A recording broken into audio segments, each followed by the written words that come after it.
Welcome to the Date Forever podcast. Keep your relationship fueled up with strategies discovered by couples and experts. Because at Fuel Collective, we believe better relationships will equal a better world. You are about to discover specific insights and tools that cost little or nothing to implement to help you date forever. And now, here are your hosts, a couple who always have a half-packed suitcase and a date night in the calendar, Sammy and Nathan Yeager. Welcome to the Date Forever podcast. Today we're speaking with the incredible Keith Abraham about everything goal setting. The topics we're going to touch on today is the 3 things to connect with when setting goals, overcoming fear to set and achieve your goals, and then setting those big lifetime goals as an individual and also as a couple. So let's get into it. Welcome to the Date Forever podcast, everyone. Our guest today is a multi-award winning presenter. He is a multi-award winning speaker, and last year he was named Educator of the Year. He is also a best-selling author of 5 books published in 12 languages. In his 24-year speaking career, he has presented to more than 1.6 million people across 33 countries. He's a global authority on goal achievement, and I would like to welcome Keith Abraham to the Date Forever podcast. Well, thanks very much, Sammy. Thanks, Nathan. Great to be part of this excellent podcast. And I just love what you're doing and helping couples to, join their goals together and go on a pathway together, which is really important. Absolutely. So, Keith, in full transparency, you and I have actually met in person a little bit towards the end of last year. But yes. This is the first time you and Nathan are meeting, and obviously it might be the first time that some of our listeners are meeting you as well. Yeah. Can you just give us a bit of who you are and what you do and what you're passionate about? Yeah, lovely. Thank you. So for the last 24 years, I've been a professional presenter, spoken to 1.6 million people in 33 different countries. And on that journey, I've been fortunate enough to have written 5 best-selling books published in 12 different languages. I'm big in Russia. Oh, there's one of them. Which we have there's here. another one. Yeah. Big in Russia. I sold 25,000 books in a day in Russia. Wow. And but I think they're using them for firewood, so I'm not quite sure. It's been a great journey. I'm predominantly speaking at about 100 conferences a year for large corporates and small to medium-sized enterprise business owners. So, and as I said, it takes me all over the world, and I'm just really fortunate that I've had this wonderful experience. And just to put things into perspective, so for 24 years, my wife and I, we've been married for 27 years, and it is. Which is great. Two kids, 2 daughters who are just great girls, and but we've worked together side by side as business partners as well as life partners for the last 27 years. 28 years we've known each other, 27 years we've been married, 24 years in business together. So ultimate teamwork. Yeah, exactly. Yeah, dynamic team.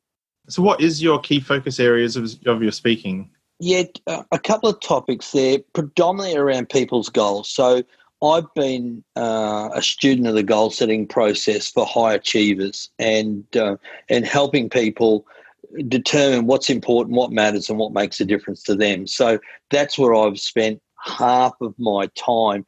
The other half of my time has been around business growth.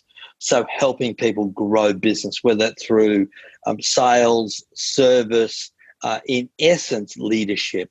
And so the thing I concentrate a lot on now, Nathan, is what's next. What's next for you as an individual, what's next for you as a business leader, what's next in your marketplace. And that's a really important message to even especially now when everything that's going on, we need to know, what do I do now? What do I do next? So that's what I work on.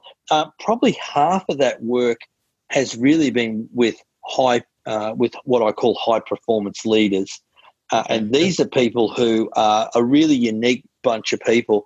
I get the chance to work with people who are highly successful, but they become stuck, stale, and stagnant.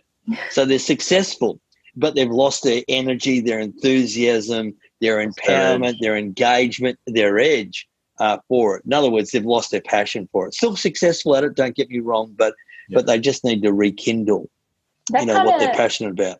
leads into one of the quotes that we've heard you say a couple of times, and I think is in one of these books. When the why becomes clear, the how becomes easy. Yeah. Can you talk to us a little bit more about that? Yeah, look, all the research that we've done, especially over about the last 17 years, has been really centered around, well, why do some people achieve and other people don't? And it's not education, it's not all they're more motivated or anything like that. Here's what I can tell you. You have to have three components. You have to be emotionally connected, mentally connected, and physically connected to your goal, because when you are, you become committed and you become compelled to do the uncomfortable and the inconvenient. And so I coined the phrase, when the why becomes clear, the how becomes easy. See, most people know what and how, but they don't know why. So we spend a lot of time on helping people. And look, and there's lots of people around the ridges that are talking about finding your why. But we got a formula and a methodology. Lots of people say, oh, you got to go and find your why. Oh, how do you do that? Crickets. Especially if you've moved through life for 20, 30 odd years not knowing it. Yeah, it's not as easy as it right. sounds. Yeah, and people put too much pressure on themselves. So we've got a few different strategies on how people can find that. Because once you know what's important, what matters, what makes a difference to you, then all of a sudden you know what to do after that, and you know how to do it. So we've got a few formulas and blueprints on how to move people through the emotional connection, mental connection, physical connection. What are we really talking about? Why, what, how, feel, think, do, heart, head, hands.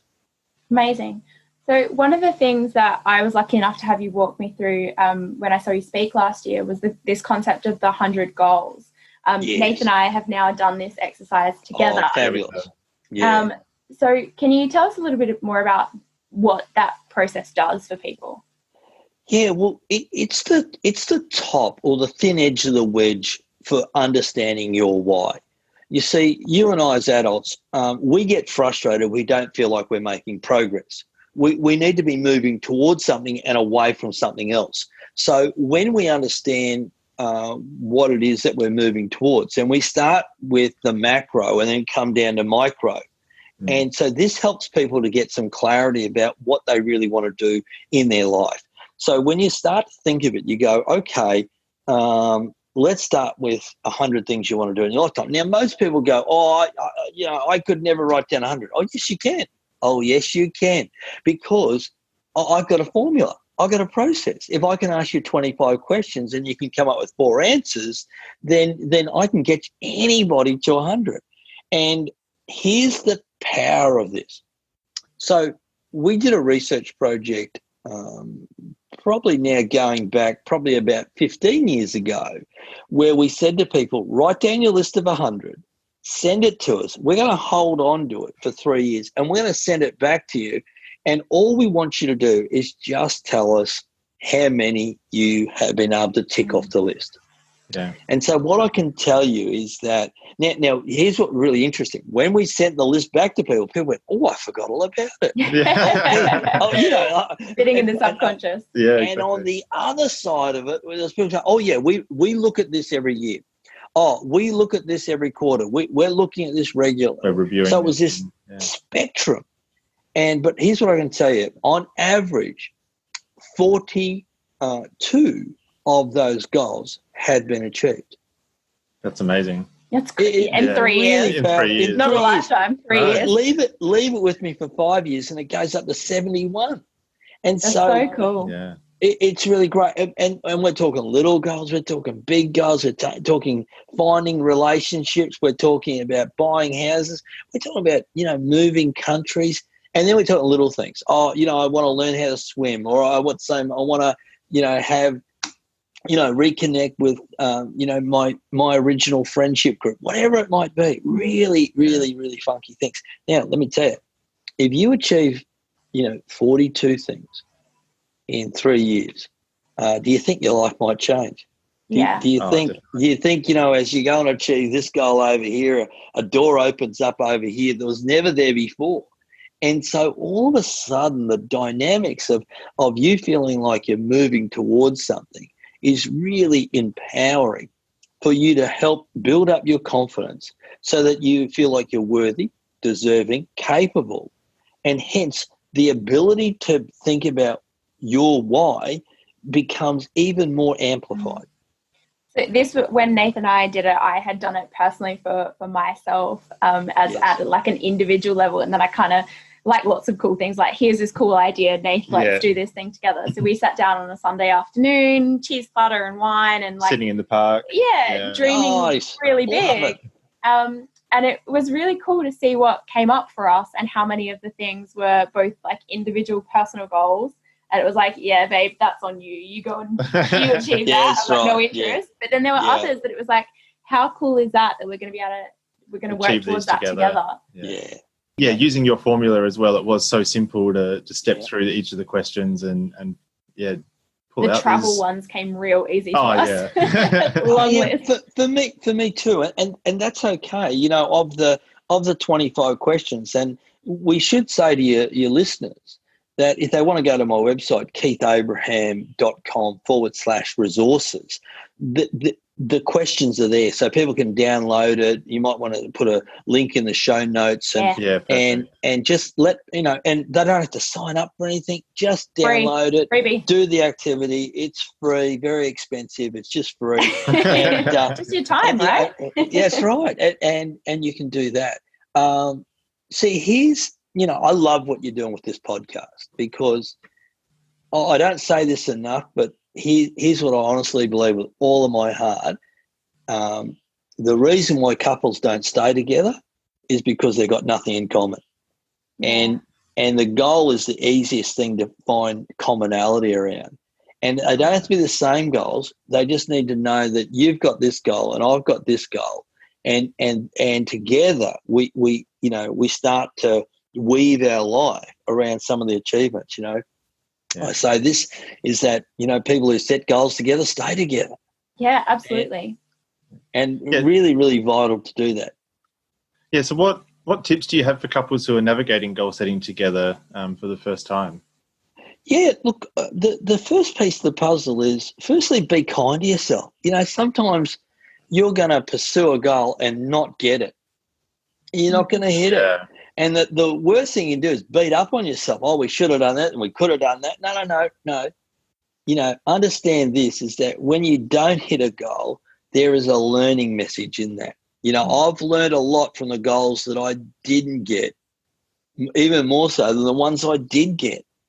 And so you've got to be grateful. I just think one of the things that I've been saying to people for a long time now is that it's so easy to be grateful when everything is great, but when it's I'm too blessed to be stressed, everything's so great in my life. No. We have to be grateful for the things that are challenging. The challenge I face today is the character I need tomorrow, and so the best piece of advice is that when you're working together as couples, having some common goals together, and understand, firstly, be kind to yourself. The second thing is have this conversation around where we're going, what we're doing. It's great to write down a goal, but if you don't continue the conversation, if you're not building a connection to the goal, then all of a sudden you lose focus. And it's really important that you're focusing on what counts. Yeah, absolutely. And how do you think that goal setting process, they could be really big things like, oh, we're going to go and live in Paris for 3 months at some stage in our life, or it could be, smaller things like, oh, we're going to save a certain amount of money, which is sometimes not a small thing. True. But how do you think that process of goal setting can help couples stay in that beautiful dating sort of state? Well, because you've got something that you're both working on is really important. It's like, it's us against the rest of the world. Yeah. I think couples, I see this a lot, is when they feel like, oh, they're off doing that and they're off doing that, and there's just no commonality. And it's about coming back to, okay, what are you trying to do? It is about collaboration as well, not just about, love and romance. There's this collaboration of how best can I help you work towards what you're achieving. And everybody wants to know that somebody's got their back. and that should be your partner. You know, the amount of times, you know, like I've been doing this for 24 years, you know, where, you know, we've got, you know, my wife and I, we've gone through a lot. You know, we've gone through, you know, 9/11. We've gone through, you know, Y2K. We've gone through SARS. You know, we've gone through a couple of Gulf wars. We've had a GFC. You know, now we're talking about coronavirus. So when you feel like you got the weight of the world on your shoulders and you don't have someone that says, you know what, this too shall pass. And encouraging that person is, and the great part about it is often with couples is if one person is not up, the other person will be, and it's about transferring that confidence and compassion to them and saying, hey, listen, I got you. And those kind of like rallying sort of chats are so easy or much easier to do when you are clear on what it is you're trying to achieve. It's like, come on, get back on the ground because we're trying to X, Y, Z. Like, the goal will always be bigger than the problem. You know, so we've got this situation, but you know, what's the old story? You either find an excuse or you find a reason. You can't have both.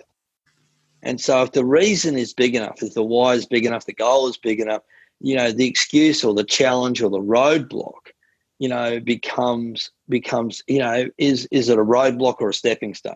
Yeah, so something we're really passionate about is how couples can become both a couple and a team. So what do you believe is the key to achieving goals as a team? Oh, you know, wow. We come back to, you know, the word communication, but I want to give you a different slant on it. Okay. You know, everybody talks about communicating. Oh, we need to communicate more. You know, if we only communicated more around here, this business would be so much better. I mean, you know, and yet now we've got more communication tools than ever before. So it's not about communication. It's about connection. And so you've got to stay connected, which means you've got to continue to have meaningful conversations. And the only way you can have meaningful conversations is to have something that you're aiming towards that's meaningful to you. And that becomes a goal. Yeah. The reason why, you know, couples lose the connection is because they're talking about stuff that doesn't energize, enthuse, and engage them. You know, they're talking about the weather, or talking about politics, or talking about Johnny and Mary's school, and that logistics level. Operational. It's all operational stuff. We're not having something we're looking forward to, and that's why it's really important to have that goal. And you know, some people might be listening to, oh, gee, that's all right for you to say. No, look, I tell you what, you know, when I've felt any distance with my wife, it's because we've stopped talking about where we're going, what we're doing, how we're doing it. And we've got a phenomenal relationship, but it's a phenomenal relationship because we've been absolutely deliberate about working on it. And I want people to make the distinction, oh, Keith's just playing with words here, communication and connection. No. Put it this way. Here's the difference. If you get 100 emails from somebody and you don't have a connection with them, you'll answer none of them. If you got a connection with them and they send you 100 emails, you'll answer every one of them. Yeah. And so it's that distinction about, you know, creating a connection rather than just communicate. Oh, I told you. I told you about this, or I told you about that. No. You can tell me 100 things, but if I'm not ready to hear it, or if I don't have a connection with you, it's over the top of your head. I think that's really, really key. And that can be such a mismatch too. Someone feels like they are connecting and it's just going up and over. And look, and I know you guys know this, but understanding, there's two things you got to understand about your partner. You know, like Christine and I are yin and yang. You know, like I am strategic. I am, you know, business orientated. I am, the way I think about, you know, where we're going and planning things out. Christine, it's hard, you know, so you got to understand people's love languages as well, you know, and two things, love languages and personalities. If you understand that, all of a sudden you start to get a greater appreciation of the other person that's in the relationship with you. Yeah, and how best to communicate with them, and how they give and receive love and communication as well.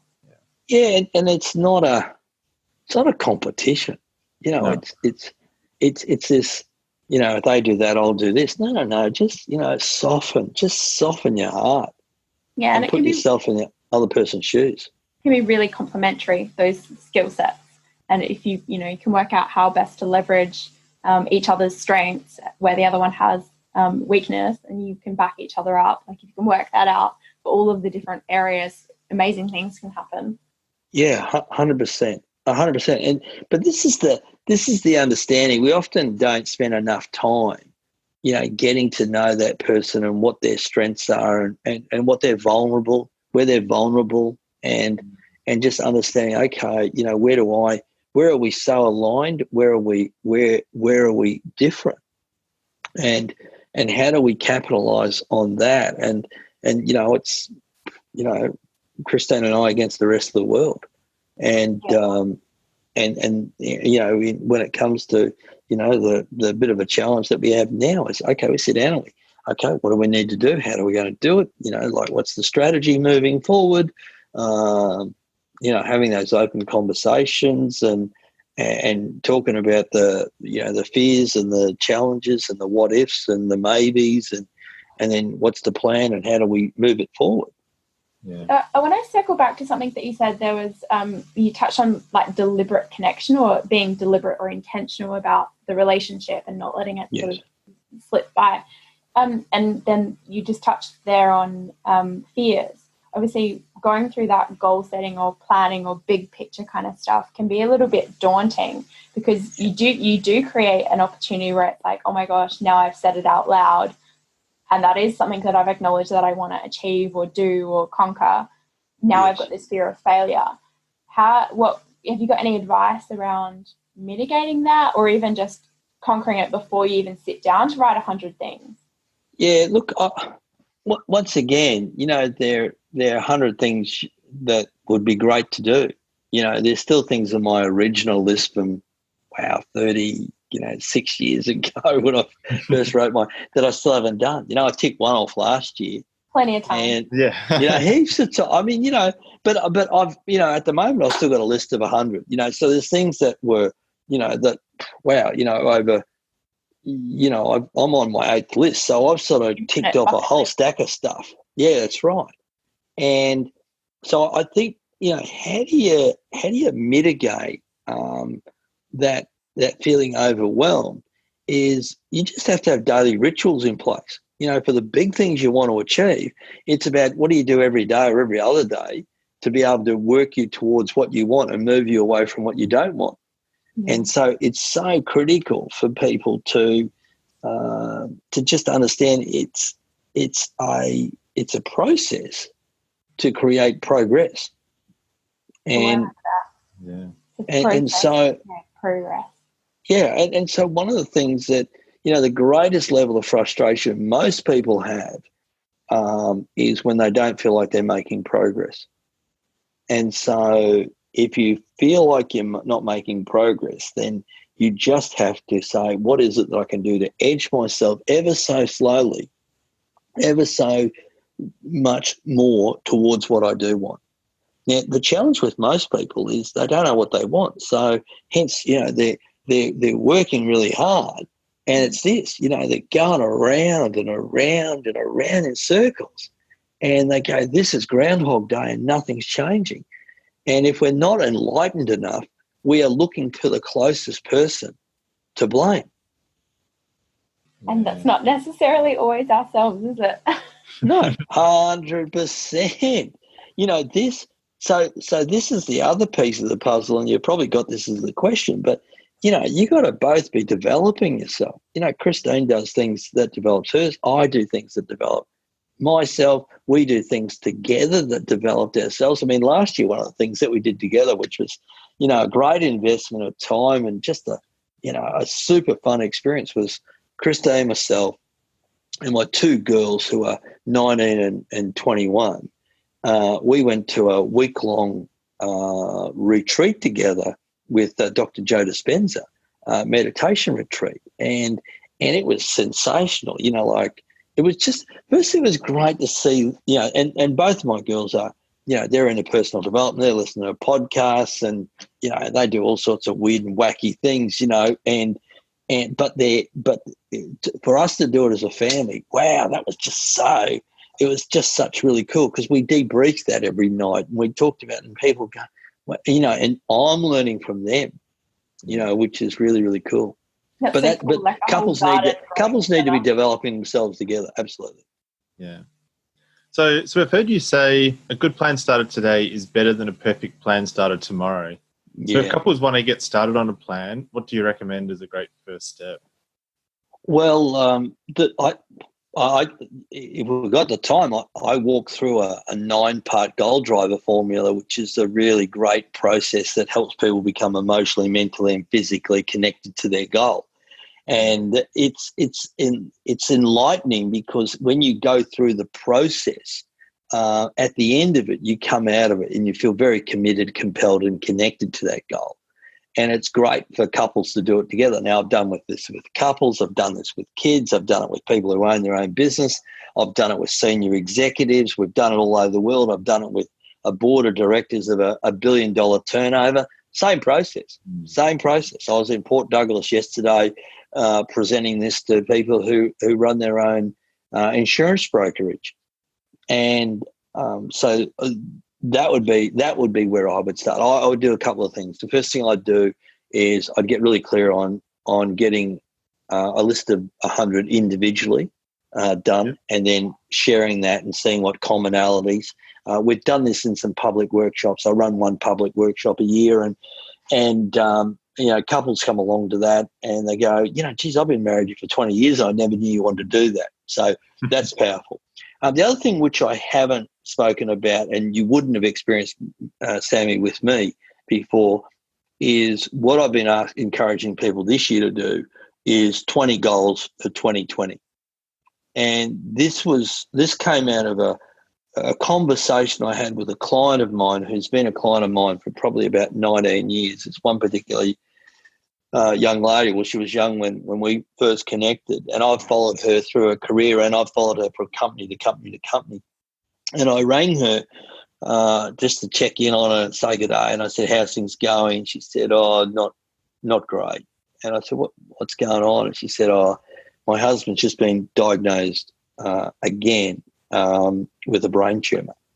And they're two young couple, madly in love, young kids, and avid goal setters. And she said, look, I'm not sure if he'll see his next birthday.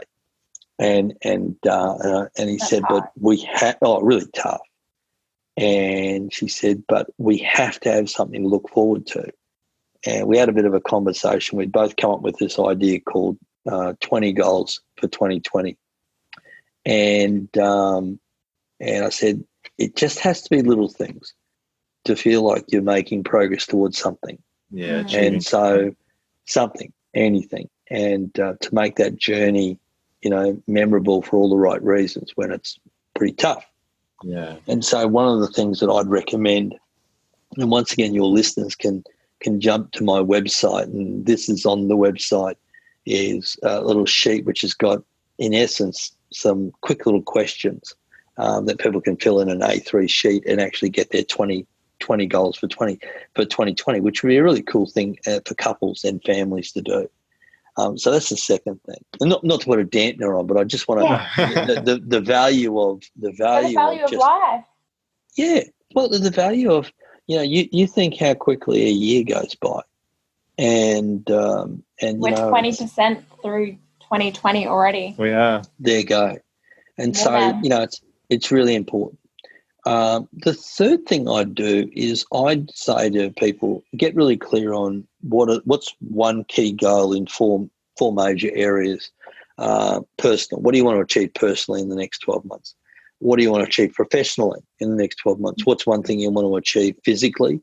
And what's one thing you want to achieve profitably? So One's got to do with, yourself personally, whether it be your own personal development or something you want to tick off the list. Professionally, what do you want to achieve in your business or in your career or in your studies or whatever it could be? Personal also has to do with family. Physical, anything to do with health, fitness and strength, strength of mind, strength of character, strength of soul, strength of spirit.